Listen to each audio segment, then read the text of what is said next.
Hi, I'm Jay Hart, your co-host on the Mystic Podcast Cruise, where we explore cosmic truths, consciousness, and awakening. And I'm Zara Moon. We're your guides through mystical realms, divine insight, and spiritual evolution. Welcome aboard. Welcome to a new deep dive. Today we're looking at something a bit different. Yeah. It's source material around a specific channeled message from Angel Raphael, apparently. Okay.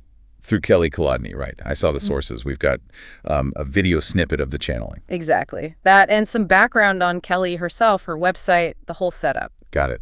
So what's the plan? Just unpack what the message is saying. Pretty much. Our mission is to really dig into the key insights from these sources. What are the core themes, especially around this message she shared just before the summer solstice? Okay. So diving into spiritual channeling, energy work territory. Yep.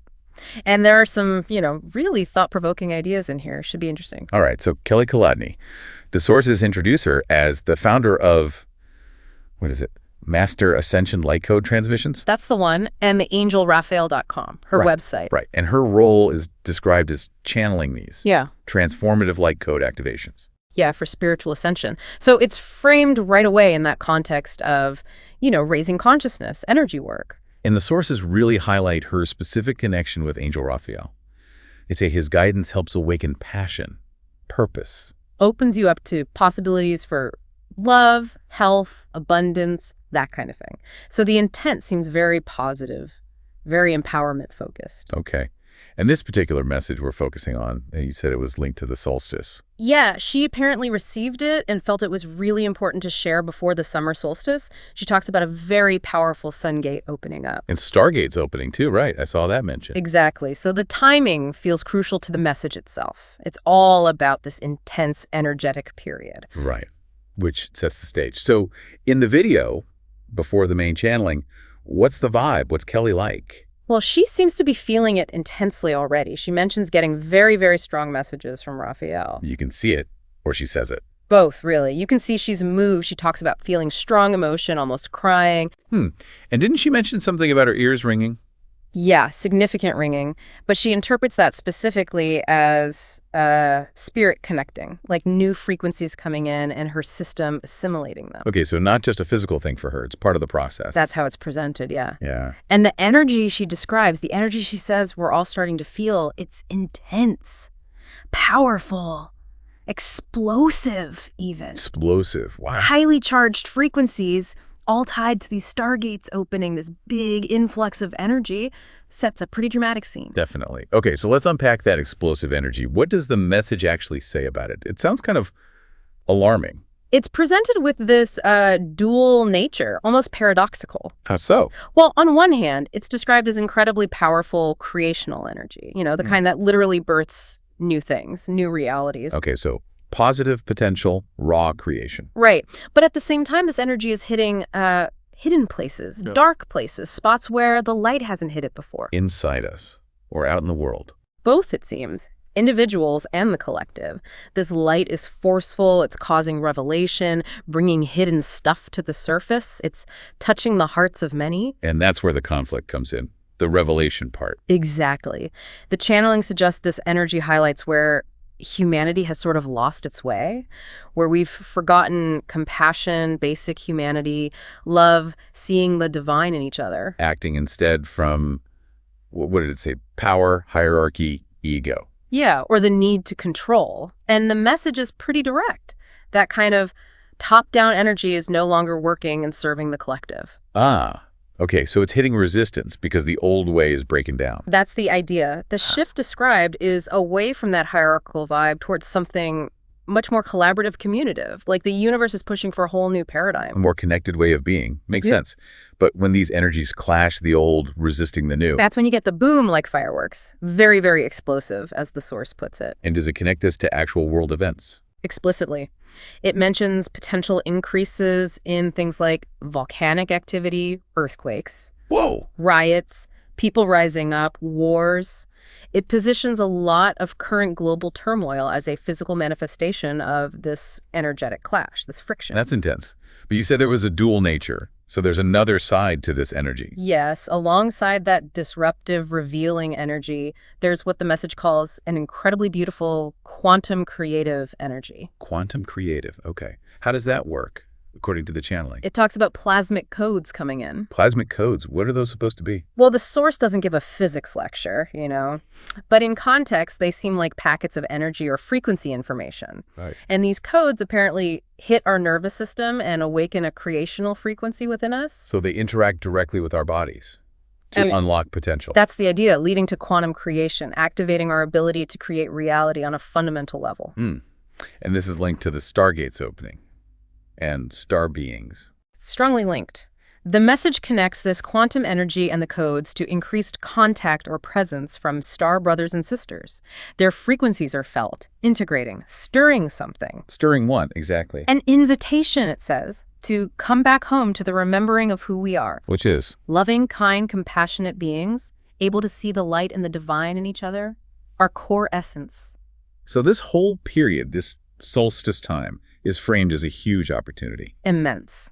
On the precipice of a quantum leap in our consciousness, is the phrase used, a potential species-wide shift. Okay, so let me see if I've got this duality right. The incoming energy reveals darkness, causes conflict, brings up shadows internally and collectively. Right, definitely challenging. But at the same time, that same energy opens up this huge potential for creation, for birthing totally new realities. Exactly. It widens the lens, the source says, for giving birth to new realms and new realities.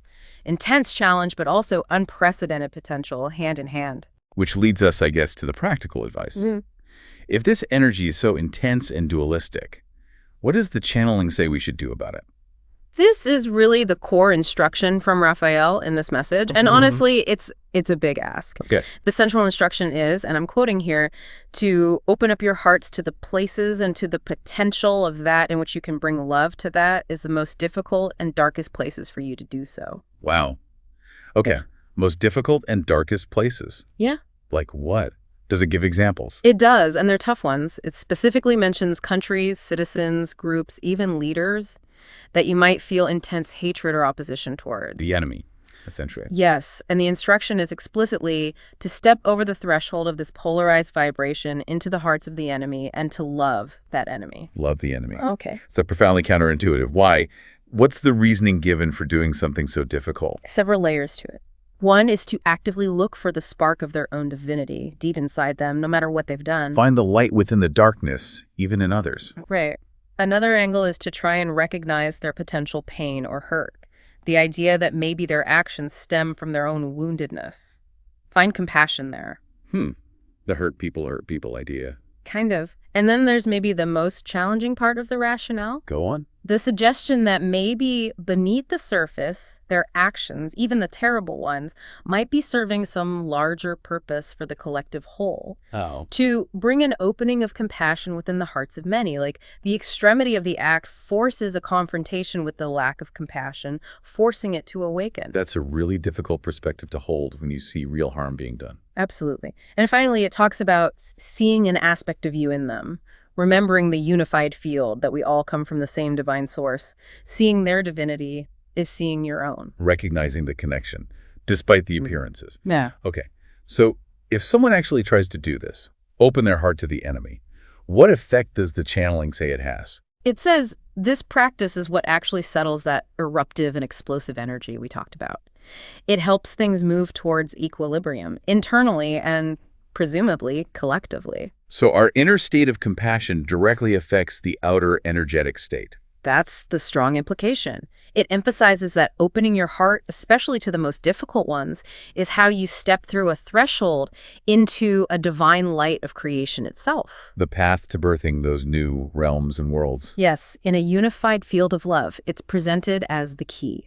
And this act is also linked to personal evolution, like stepping into mastery. Exactly. The channeling connects finding compassion for the enemy to stepping into masterhood, becoming the avatar, embodying the Christ-like frequency of love and light. And that's the state where, quantum creation happens, miraculous healing. Quantum and instantaneous creation and miraculous healing occurs, is the phrasing.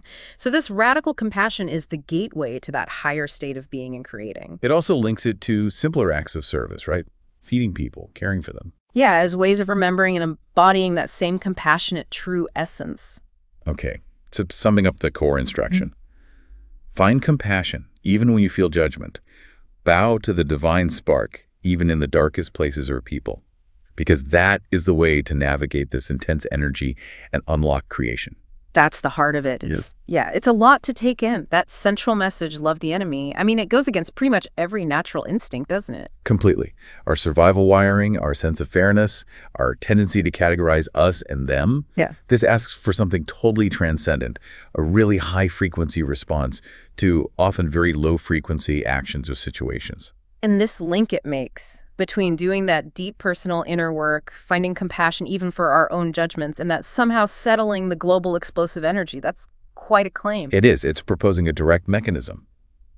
Our collective inner state creates our collective outer reality. The outer chaos isn't separate from the inner lack of compassion. Fix the inside, and the outside follows. That's the model presented here. And that idea that even horrible global events might have some hidden higher purpose for awakening compassion. That's really tough to swallow when you're looking at real suffering, real injustice. No question. It's a perspective that requires a huge amount of faith or trust in something beyond immediate appearances. The source isn't saying the pain isn't real, but it's framing its function differently as necessary friction for evolution, breaking down the old to birth the new. So for you listening, processing all this from the source material, what does it mean? How could you even begin to apply this idea of loving the enemy in your own life, whether it's, a difficult family member or how you react to news headlines? Well, the source seems to invite you to notice where your strongest judgments land. Who or what really pushes your buttons? And then in that uncomfortable space, consciously try to look for that spark of divinity, that shared connection, that potential underlying hurt, however difficult it feels. And remembering the idea that holding that higher frequency compassion, unity isn't just a passive feeling. It's presented here as an active force, something that contributes to creating those new realms and new reality. Exactly, especially around potent energetic times like the solstice mentioned in the source. It's an invitation to consider if this radical approach could actually unlock the transformation, personal and collective, that the message describes. Maybe the biggest challenges really are the biggest opportunities. Which brings us towards the end of this deep dive into Kelly Kolodney's channeling of Angel Raphael's solstice message. We've journeyed through the context, the intense energies described both the challenging and the creative, and landed on that core, demanding instruction. Find love and compassion, especially for the enemy. Yeah, presented as the key to navigating the intensity, settling the chaos, and stepping into a higher state of creation and unity. So maybe a final thought to leave you with, drawn from the source material.